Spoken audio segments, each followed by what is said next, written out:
Salut à tous, j'espère que vous allez bien, c'est Romain et on se retrouve aujourd'hui pour le traditionnel avant-match. Ça fait bizarre de dire ça dès le début du mois de décembre, mais demain soir, le PSG prépare le match de sa saison qui sera mercredi contre Dortmund. Et oui, jouer le jeudi soir ou le mardi-mercredi, c'est quand même deux choses qui sont complètement différentes. Mais d'ici là, il y a la réception de Nantes au Parc des Princes et sur ce match, la majorité des choix seront faits en fonction de Dortmund. Reposer certains organismes, donner du rythme à des joueurs qui en ont besoin et surtout travailler les automatismes parce que tu as une conjoncture en matière d'absence pour blessure ou suspension à Dortmund qui t'impose des innovations sur ce match-là qu'il va falloir travailler dès demain, même si ces derniers jours, on est plutôt sur des bonnes nouvelles niveau infirmerie. Alors installez-vous, c'est parti, on va parler de tout ça dans cette vidéo. Avant que la vidéo commence, petit placement de produit pour le site ZoFoot qui vous propose des répliques non officielles mais d'excellente qualité de tous vos maillots préférés, beaucoup d'équipes représentées, sélection nationale aussi, avec des badges, écussons et flocages d'excellente qualité comme les coutures. Vous pouvez personnaliser tout ça au moment de votre commande avec 10% de réduction. N'hésitez pas à utiliser le code qui est dans la description, tout comme le lien vers la boutique et les détails de la promotion en cours. Vous avez un ou plusieurs maillot offert en fonction du montant de votre panier. Le maillot est à indiquer au moment du paiement dans la page de commentaires. Et pour la livraison, sachez qu'il vous faudra entre 15 jours et 3 semaines grand maximum pour recevoir votre commande. Voilà, merci à eux, c'est eux qui régalent. Alors, PSG Nantes demain à 21 h, le premier qui reçoit le 9e, une équipe de milieu de tableau, les Nantais, qui ont changé d'entraîneur très récemment, puisque ce sera que la deuxième de Jocelyn Gourvenec sur leur banc demain soir. La première, c'était le week-end dernier contre Nice, et ils ont gagné 1-0. Ouverture du score à la 25e, et ensuite le score en reste là, avec un gros match des Nantais, très valeureux et bien aidé par Alban Lafont, qui a dégoûté les attaquants niçois. Ça, c'est un point commun avec le Newcastle de Pope qu'on a eu à affronter, et surtout le Dortmund de Kobel qu'on va affronter mercredi, à savoir des équipes qui ont un très bon gardien, des qualités fortes et en pleine confiance. Kobel, mercredi en Coupe d'Allemagne contre Stuttgart, il a encore une fois été très bon. Et quand on connaît les soucis d'efficacité du PSG de Luis Enrique, bien sûr qu'il va falloir y travailler. Mbappé le premier, qui va avoir sur ses pieds notre qualification en Ligue des Champions mercredi, et qui d'habitude a tendance à buter une première fois sur le gardien avant de marquer, encore dimanche contre le Havre. Donc voilà, tout ça est important. Mais cette semaine, les yeux n'étaient pas rivés sur cet aspect de notre jeu qui, pour moi, est notre axe de progression majeur. Les abords de la surface de réparation adverse, la finition, avec évidemment la question de nos numéros 9, de Dembélé, mais aussi Mbappé qui, même si c'est de très loin notre meilleur buteur, celui qui termine quasiment tout le temps nos occasions, il y a encore des axes de progression. Or pour lui, déjà, qui loupe des occasions sur les matchs, et notamment les matchs à enjeu, San Siro par exemple, mais surtout pour ses partenaires en fait, à savoir ajuster un petit peu plus les circuits collectifs pour trouver Mbappé en bonne position. Typiquement, la complémentarité avec Hakimi, qui est pas très bien ajustée sur certaines phases de contre. Hakimi met des ballons à Mbappé qui sont pas bien dosés. Voilà. Sur les centres en retrait. Contre Newcastle, la talonnade d'Mbappé, c'est peut-être parce qu'Hakimi lui met un petit peu trop derrière lui. Et contre Le Havre, pareil, il y a eu une situation où Hakimi met un ballon à Mbappé qui est beaucoup trop en retrait. Donc ça est à travailler. Donc voilà.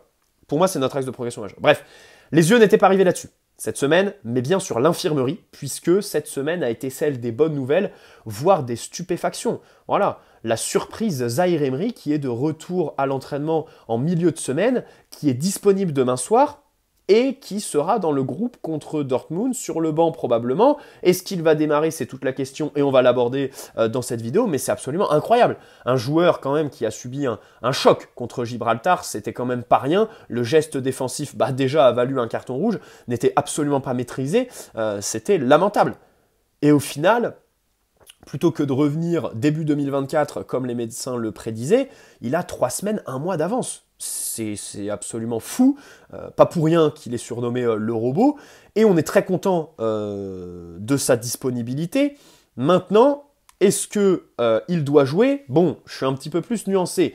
Bien sûr, je serai humble face au staff médical qui a beaucoup plus d'éléments que moi, qui sont beaucoup plus compétents pour parler de ce genre de dossier. Mais ceci dit, quand on me dit qu'un joueur revient que début 2024 et que là, on précipite son retour suite à la blessure de Fabian Ruiz, 4 jours avant le match contre Dortmund. Bien sûr que Warren, s'il a accéléré son processus, c'est pas pour regarder Dortmund depuis chez lui, hein, c'est pour postuler à une place de titulaire. Donc, comment le staff va gérer les envies du joueur? Est-ce qu'il va faire pression sur eux? Est-ce que Luis Enrique va vouloir absolument le faire jouer parce qu'il y a aussi l'enjeu de se qualifier? Bon, personnellement, disons que le match est capital. Et vraiment, je ne veux pas sous-estimer Dortmund, machin, parce que c'est une équipe qui va nous mettre à mal. On est à l'extérieur, on sait qu'on n'est pas bon dans ce genre de contexte. Mais, ceci dit, il y a des éléments qui sont en notre faveur. Pourquoi? Dortmund, déjà, ils ont joué un match de plus que nous depuis le retour de trêve internationale. C'était mercredi. Nous, on a eu toute la semaine pour se reposer et préparer le match. Eux, ils ont joué la Coupe d'Allemagne contre Stuttgart avec une équipe quasi type qui a été alignée par leur entraîneur. Pourquoi? Parce qu'en Coupe d'Allemagne, le Bayern était éliminé. Donc, ils se sont dit, cette année, c'est maintenant ou jamais. Surtout qu'en Bundesliga, ils sont largués. Là, complètement, ils essayent... l'enjeu pour eux, ça va être de sécuriser la Ligue des Champions pour l'année prochaine. Mais pour ce qui est de jouer le titre, le podium et tout ça, ça risque quand même d'être très compliqué. Et puis, bon, la Ligue des Champions, c'est pas forcément l'objectif majeur du Borussia sur une saison. Donc voilà, ils ont joué la Coupe d'Allemagne à fond cette semaine. Ils ont perdu contre Stuttgart, voilà, qui sont 3e de Bundesliga, on le souligne hein, quand même. Hein, c'était donc le 5e contre le 3e de Bundes, même si c'était un match de coupe. Après avoir affronté le leader Leverkusen la semaine dernière, ils ont fait match nul. Et avant d'affronter Leipzig demain soir, 4e Leipzig. Et on va revenir sur quelques éléments. Donc voilà. Le Borussia a eu donc physiquement un match de plus que nous. Demain soir, il joue contre Leipzig. Leipzig, donc voilà, un gros match au sommet. Leipzig qui, eux, en Ligue des Champions, sont 2e de leur poule, derrière Manchester City et devant les jeunes garçons de Berne et Belgrade. Le problème, pour Dortmund demain soir, c'est que Leipzig, ils vont jouer cette semaine en Ligue des Champions. Quasi rien. Ils sont qualifiés, ils sont 2e. Et ça ne peut pas évoluer à l'issue de leur dernière journée de poule. À la différence de Dortmund qui ont une première place à assurer. Eux, ils sont 2e, ils ne peuvent pas rattraper et doubler City. Ils ne peuvent pas être pêchés en Ligue Europa, la qualification est assurée. Donc samedi, autant vous dire que Leipzig vont jouer à fond. Et Dortmund, en face, il va falloir du répondant. Ça va les user mentalement et physiquement. Surtout que ils ont eu de la casse. Ils ont eu de la casse ces derniers temps. Alors, Ryerson, hein, leur latéral gauche qui est aussi capable de jouer à droite, est forfait pour le match contre le PSG. Il s'est blessé cette semaine. Marius Wolf, le latéral droit, il s'est blessé. Mais lui, il n'est pas complètement forfait pour la rencontre contre nous. Youssoufa Moukoko, alors lui, il est remplaçant d'habitude. Il était titulaire contre Stuttgart, mais il est sorti assez tôt dans le match, je crois avant la demi-heure. Et il est forfait. D'ores et déjà, je crois qu'il a carrément terminé son année 2023. Notons aussi l'absence de Sébastien Haller, voilà.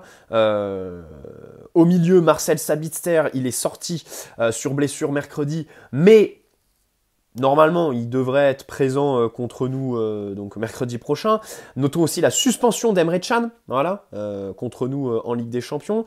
Nmecha aussi qui est blessé. Bon bref, Thomas Meunier, si vous pensiez à lui, n'est pas sur leur liste UEFA pour la Ligue des Champions, donc il ne pourra pas jouer contre nous. Hein. Pour ceux qui ont peur de la malédiction de nos anciens joueurs, elle n'aura pas lieu avec le Belge. Donc voilà, tout ça pour dire quand même qu'on a pas mal d'éléments favorables. Dortmund ont un calendrier très chargé. Pour eux, ils sont aussi premiers du groupe. Ils sont qualifiés, quoi qu'il arrive. Bien sûr, cette saison plus que les autres, terminer premier plutôt que 2e, c'est quand même souhaitable au vu de tous les premiers de poule qui sont des mastodontes pour le tirage au sort, qui d'ailleurs aura lieu le lundi 17 décembre, donc lundi prochain. Évidemment, on sera au rendez-vous pour analyser ça. Et en Bundesliga, ils sont 5e, ils sont largués, donc ils ne peuvent pas laisser passer le match contre Leipzig samedi. Et le match qui arrivera aussi après celui du PSG mercredi, hein, tout simplement. Donc voilà. Pour moi, dans ces conditions-là, si tu n'es pas capable de battre Dortmund, malgré l'absence de Fabian Ruiz, Marquinhos qui ne sera pas à 100%, celle de Dembélé bien évidemment, pour moi si t'es pas capable de les battre sans Warren Zaïre-Emery, bon c'est que derrière faut se poser des questions sur en fait le mérite d'une qualification en 8e. Déjà que là notre phase de poule est quand même assez bon, je sais pas trop comment la qualifier, mais très moyenne, voire on a quand même perdu 2 matchs. impiteusement un autre en ayant ouvert le score. Contre Newcastle au Parc, on fait match nul. Bon, à un moment donné, ça va 2 minutes, tu vois. Pour ce qui est des blessures de Dortmund, vous me direz, Newcastle, eux aussi, ils avaient plein de blessés au Parc des Princes et ça ne nous a pas empêché de ne pas faire mieux qu'un match nul. Je suis absolument d'accord. Voilà. Même si sur le match contre Newcastle, les blessures chez eux ont joué évidemment sur la fin de match où tu pousses, où eux ne peuvent pas faire de coaching. Et au final, c'est Vitinha, un entrant qui a toute la lucidité d'aller chercher Dembélé sur une passe verticale dans la surface. Et Livramento qui fait la faute est quand même bien essoré par le match qui tourne à plus de 100 minutes, hein, puisqu'on est à la 97e en comptant le temps additionnel de première mi-temps. Ouais, ça fait plus de 100 minutes de jeu pour lui. Donc à ce moment-là, il est bien séché. Bref. Autre retour à noter, celui de Marquinhos. Ça, c'est plutôt intéressant en défense. Alors, c'est difficile à dire parce que, bon, c'est celui des erreurs. Et puis, en fait, ce que je vais dire là est contredit par la retournée de Leao contre Milan. C'est-à-dire que son retour me satisfait pour la gestion des contre-attaques à Dortmund. Une équipe très intense, Dortmund, attention, hein, quand il récupère le ballon. Si par exemple on veut partir avec l'idée d'avoir le ballon le plus haut possible sur le terrain, quand on va le perdre, il va falloir se replier très rapidement parce qu'en face, ils vont pas faire dans la dentelle. Ils vont y aller très rapidement. Les rythmes sont pas cassés, hein, et puis surtout ils y vont en nombre. Donc avoir Marquinhos qui est plutôt rapide, qui gère plutôt bien ces situations, c'est quelque chose de bon, même si contre Milan, évidemment, il m'a fait mentir sur le constat que je viens de faire, puisque le but de Leao, eh bien, il accompagne Leao, ouais, c'est Leao, je crois, sur tout le terrain, sur toute la remontée du terrain, sans le toucher, en lâchant le marquage dans la surface, bon, en faisant n'importe quoi. Voilà, mais bon, dans tous les cas, c'est un retour qui est le bienvenu, c'est toujours mieux que Danilo Skriniar comme charnière. Par contre, au vu des absences au milieu, vous serez peut-être tenté de le mettre à ce poste-là qu'il a connu pendant sa carrière, et moi, je suis un des premiers à vouloir expérimenter ça. Par contre, là, la conjoncture ne s'y prête pas. C'est-à-dire qu'on parle d'un joueur qui revient d'une blessure qui l'a privé... il a été plus long à revenir que prévu. Hein. On rappelle qu'à la base, c'était que 10 jours qu'il devait revenir contre le Havre et qu'au final, il revient que contre Nantes demain. Et on ne sait même pas s'il sera titulaire contre Nantes. Selon l'équipe, dans la compo probable, c'était Skriniar-Danilo, la charnière centrale. Donc, au niveau du rythme, je pense qu'il ne sera pas en mesure de démarrer à Dortmund au milieu de terrain en Ligue des Champions face à une équipe dans un contexte à l'extérieur et tout ça qui te demande quand même beaucoup d'efforts. Et en matière de repères aussi, parce que la réalité c'est quand même un poste qu'il n'a pas vu depuis quelques années. Et pour moi, passer de défenseur à milieu, ça doit quand même se travailler au préalable. Hein. Tu peux pas le mettre comme ça. Donc l'idée de le mettre au milieu, exit. Pour demain soir, Donnarumma a pris 2 matchs de suspension, c'est assez logique. Il y en a qui diront que c'est un peu dur, mais quand il y a carton rouge direct, en général, la Ligue donne 2 matchs minimum. Donc demain, alors, Luis Enrique n'a pas trop de choix, puisque, alors, Keylor Navas, j'émettais l'hypothèse de la blessure diplomatique dimanche dernier, mais visiblement j'avais faux, puisque ses douleurs au lombaire sont toujours présentes. Il n'est pas dispo pour demain. Il fait du travail individuel.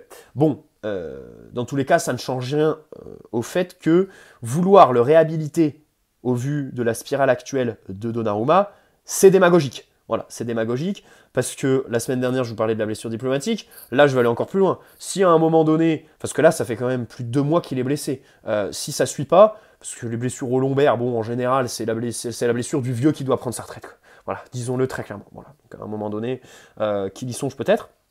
Alexandre Letellier, bon alors lui c'est pareil, il est blessé lui, il revient, il avait mal aux adducteurs.